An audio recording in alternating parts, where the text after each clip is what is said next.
Como vimos no vídeo anterior, a alquimia não conseguiu transformar chumbo em ouro, mas conseguiu algo ainda maior. Ela ajudou a transformar a forma como entendemos a matéria, e foi justamente essa mudança que abriu o caminho para uma nova pergunta. Afinal, se a matéria não é feita de 4 elementos, do que é feita a matéria?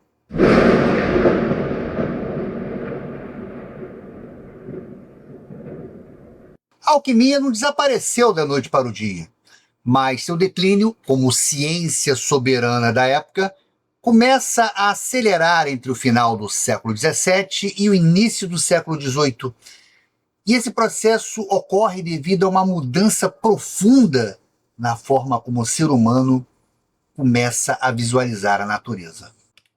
E esse declínio começa quando estudiosos passam a exigir que a ciência fosse baseada em fatos observáveis e repetíveis, e não mais em símbolos místicos. E dentre esses estudiosos destaca-se Robert Boyle. A publicação do seu livro The Skeptical Chemist, ou O Químico Cético, é considerado um marco. Boyle criticava as ideias de Aristóteles a respeito dos 4 elementos e também dos alquimistas.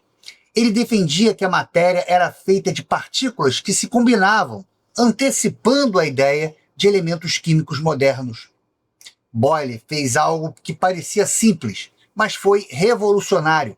Ele pegou o principal argumento dos alquimistas, que o fogo decompõe tudo nos 4 elementos, e colocou à prova.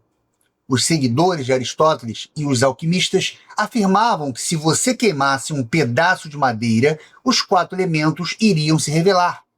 O fogo, as chamas que saíam, o ar, a fumaça que subia, a água, o vapor ou a seiva que servia nas extremidades, e a terra, as cinzas que restavam no chão. Boyle percebe que essa interpretação era algo muito subjetiva. Ele começa a decompor outras substâncias e ele nota que o resultado simplesmente não batia. Boyle observa também que por mais que ele tentasse aquecer o ouro, buscando a tal purificação, ele não se dividia em fumaça, água ou cinzas. Ele continuava sendo sempre ouro, e se os 4 elementos fossem a base de tudo, o ouro deveria soltá-los sobre fogo intenso. E ao estudar a mistura de metais, Boyle percebeu que ele conseguia combinar ouro com mercúrio e depois separá-los exatamente como eram antes. E logicamente que se essa mistura, ao ser aquecida, tivesse ocorrido a transformação em algum tipo de elemento como terra, água ou ar, teria sido impossível que após a separação em ouro e mercúrio, suas proporções iniciais fossem as mesmas, já que parte dela teria sido transformado em algo diferente. Para os alquimistas, o fogo era uma ferramenta mística e soberana. Eles acreditavam que ao aquecer uma substância, o fogo agia separando-a de seus elementos fundamentais, como a terra, o enxofre ou simplesmente o mercúrio. E se algo queimava e sobrava cinzas, os alquimistas diziam que o fogo havia extraído a sua essência daquela matéria. O fogo era visto como um juiz. Ele destruía o que era impuro e revelava a verdade escondida no interior daqueles materiais. Boyle então desafia essa ideia ao observar que o fogo nem sempre separava as coisas. Muitas vezes, ele apenas as reorganizava, e o peso não deixava mentir. Boyle provou que se você queimasse ou reagisse a algo e depois usasse um outro processo químico, você poderia recuperar a substância original com o mesmo peso. Isso significava que o fogo não estava tirando nada de dentro da matéria, mas apenas mudando a sua forma como os pequenos corpúsculos que se encaixavam. E dessa maneira, o fogo poderia criar e não apenas destruir. O calor poderia fazer com que 2 substâncias se unissem para formar algo novo, em vez de apenas decompor o que já existe. Boyle observou que ao combinar substâncias líquidas ou metálicas, o fogo ou a reação química podiam produzir cristais sólidos coloridos que não lembravam em nada os materiais originais. Um exemplo disso seria a dissolução de mercúrio em ácido. Ao aplicar calor, ele obtinha um sólido avermelhado ou cristais brilhantes. Na visão alquimista, eles diriam que o fogo teria extraído a cor vermelha ou a terra do mercúrio. Mas, segundo Boyle, ao se aplicar um outro processo químico, o mercúrio original voltava inteirinho com o mesmo peso. E isso significava que o fogo não liberou elementos escondidos, mas sim que os pequenos corpúsculos de mercúrio e do ácido se encaixaram de forma nova, criando uma substância com propriedades diferentes, cor, dureza, forma, exatamente como uma peça de um brinquedo de montar, que formam objetos distintos sem mudar as peças em si. E Boyle usou a lógica da experimentação para mostrar que a teoria de Aristóteles não batia com a realidade do laboratório. Para os antigos e para muitos alquimistas, o fogo era apenas uma ferramenta de purificação. Eles acreditavam que, ao queimar algo, o fogo simplesmente removia as impurezas até restar apenas os elementos primordiais: fogo, ar, água e terra. Mas Boyle contra-argumenta isso, dizendo que se o fogo fosse realmente apenas um filtro ou um separador, o resultado da queima de uma madeira deveria ser sempre o mesmo, não importando se você usa a fogueira ao ar livre ou no forno fechado. Ou seja, Boyle prova que os produtos da queima mudam conforme as condições. E se você queima madeira ao ar livre, sobram as cinzas, que seria o elemento terra. Mas se você aquece a madeira em um recipiente fechado, você obtém um líquido ácido, óleos pesados e gases inflamáveis que não aparecem na queima comum. Então, se o resultado muda de acordo com a receita do aquecimento, significa que o calor não está apenas soltando elementos que estavam lá. Ele está provocando reações. A partir dessas observações, Boyle escreve em seu livro O Químico Cético: eu entendo por elementos certos corpos primitivos e simples, ou perfeitamente não misturados, que, não sendo feitos de qualquer outros corpos, ou uns dos outros, são os ingredientes de que todos os corpos chamados perfeitamente mistos são imediatamente compostos. Em termos simples, se eu não consigo transformar o ouro em algo mais simples, o ouro é o elemento, e não a terra ou fogo. E isso abre caminho para a tabela periódica que conhecemos hoje, onde o hidrogênio, o oxigênio e o carbono tomam o lugar dos elementos abstratos da antiguidade, como terra, água, ar e fogo. E a conclusão de Boyle representou um verdadeiro soco no estômago da tradição da época. Boyle dizia: se eu queimo madeira, sai fogo e fumaça. Mas se eu esquento o ouro, ele continua sendo ouro. Ele não se divide em terra ou água. Por quê? Boyle conclui que elemento não é o que a filosofia diz, mas é aquilo que a gente não consegue mais simplificar dentro do laboratório. Se eu não consigo quebrar o ouro em algo menor, significa que o ouro é o elemento e não a terra. Mas se a matéria não é feita de 4 elementos, do que ela é feita? Boyle, então, sendo um físico de mão cheia, resgatou uma ideia antiga, a de que a matéria era formada por partículas minúsculas em movimento. Enquanto o mundo ao seu redor via o ouro através das lentes místicas da alquimia, imaginando o equilíbrio secreto e perfeito entre os elementos primordiais, terra e fogo, em uma dança espiritual, Boyle olhava para aquela mesma barra de ouro com o olhar da nova ciência. Ele não queria confusão com a igreja, então chamava de corpúsculos em vez de átomos. E ele provou isso com o ar. Boyle usa uma bomba de vácuo para provar que o ar tinha uma espécie de mola, ou seja, elasticidade. Ele demonstra a relação matemática que, em temperatura constante, o volume de um gás é inversamente proporcional à sua pressão. Ou seja, ao comprimir um gás em suas bombas de vácuo, ele percebe que se você pode apertar o ar, é porque existe o espaço vazio entre as partículas. Lembrando que Aristóteles dizia que o vácuo era algo impossível.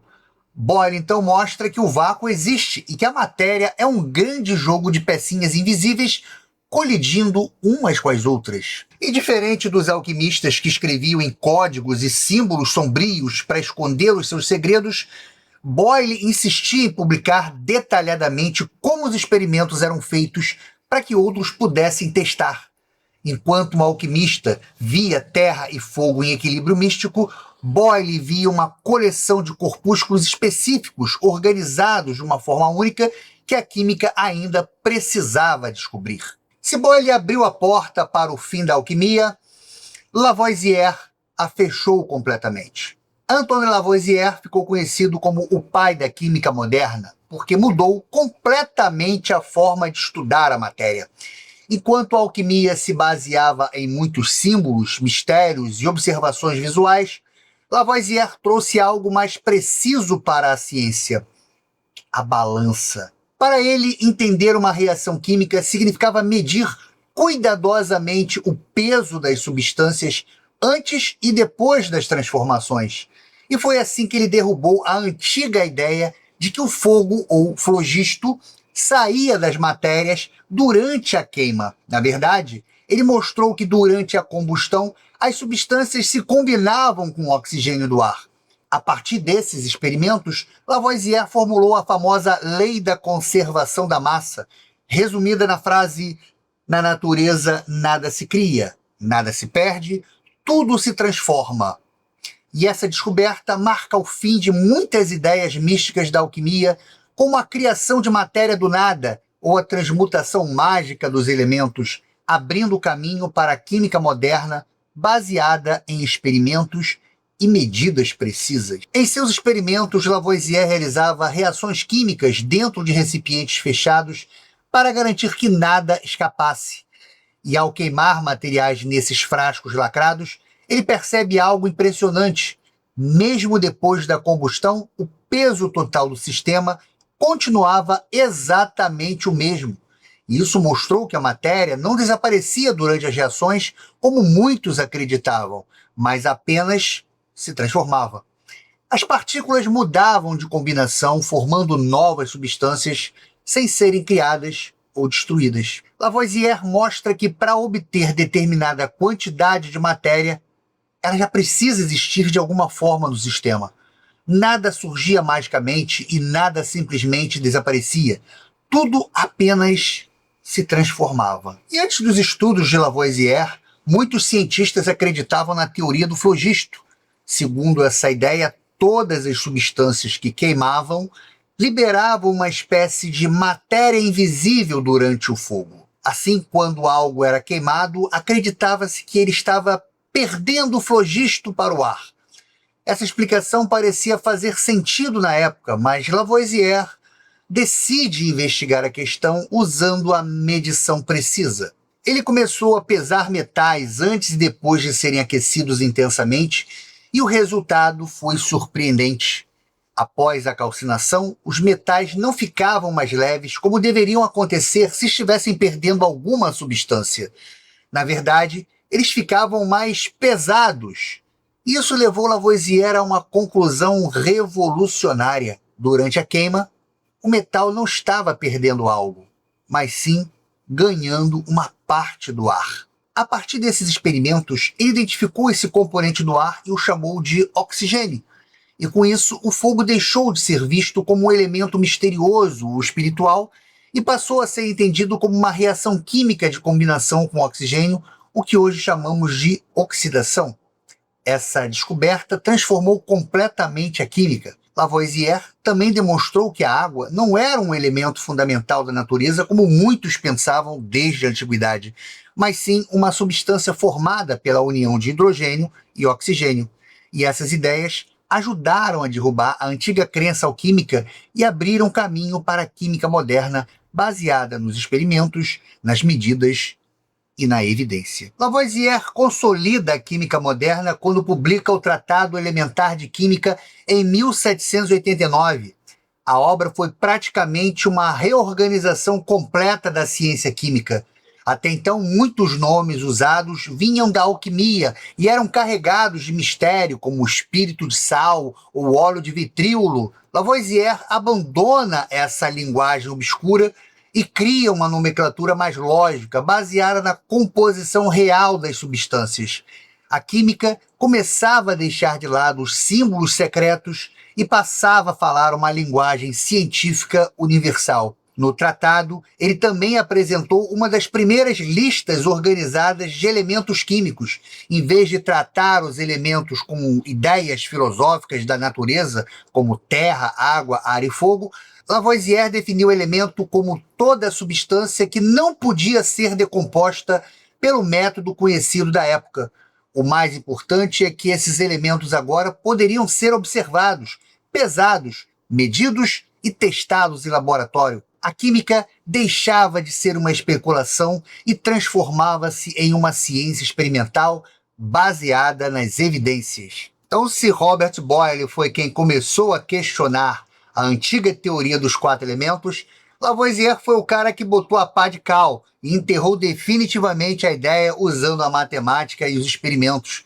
Ele mostrou, com o auxílio da balança, que nas reações químicas a matéria apenas muda de forma e de combinação, mas nunca surge do nada nem desaparece magicamente. É quase impossível não imaginar o choque dos alquimistas na época, quando Lavoisier apareceu com um instrumento de precisão e afirmou algo como: olhem os números, eu queimei a substância, medi antes e depois e a massa continua aqui. Na prática, ele estava dizendo que a busca pela criação mística de ouro ou pela geração espontânea de matéria não fazia o menor sentido diante das leis da natureza. Mais do que transformar a química, Lavoisier definiu regras do jogo científico que ainda seguimos até hoje. E para fechar com chave de ouro essa transição da alquimia para a ciência, vamos falar sobre Joseph-Louis Proust, que é a peça que conecta o rigor de Lavoisier à teoria de Dalton. Ele trouxe a ideia de que a natureza não faz nada ao acaso. Ele foi uma peça fundamental na transição definitiva entre a alquimia e a química moderna, porque levou ainda mais longe o rigor científico iniciado por Antoine Lavoisier. Enquanto Lavoisier mostrou que a massa conserva nas reações químicas, Proust começou a investigar algo ainda mais específico: a composição interna das substâncias. Ele percebeu que a natureza seguia regras extremamente precisas e não funcionava da maneira aleatória. Após diversos experimentos, Proust formulou a chamada Lei das Proporções Definidas. Ele demonstrou que toda substância pura possui sempre a mesma composição em massa, independente do lugar onde foi encontrada ou da forma como foi produzida. A água, por exemplo, teria sempre a mesma proporção entre hidrogênio e oxigênio, sendo ela analisada na França ou no Brasil ou em qualquer outra parte do mundo. Isso significava que a matéria possuía uma espécie de assinatura fixa e imutável. Para que possa ficar bem claro, o que Lavoisier mostrou é que, para que você consiga formar moléculas de água, são necessários 4 átomos de hidrogênio reagindo com 2 átomos de oxigênio para que você pudesse formar 2 moléculas de água. E essas 2 moléculas de água eram compostas exatamente por 4 átomos de hidrogênio e 2 átomos de oxigênio, exatamente como a gente vê aqui no quadro acima. Ou seja, se para Lavoisier a massa total se conserva, para Proust ele mostra que a proporção entre os elementos é sempre a mesma. E no caso da água, a razão entre as massas do hidrogênio e do oxigênio é sempre a mesma, na razão de 1:8. Olha só o quadro aqui acima. Então veja que é como se fosse uma receita de bolo.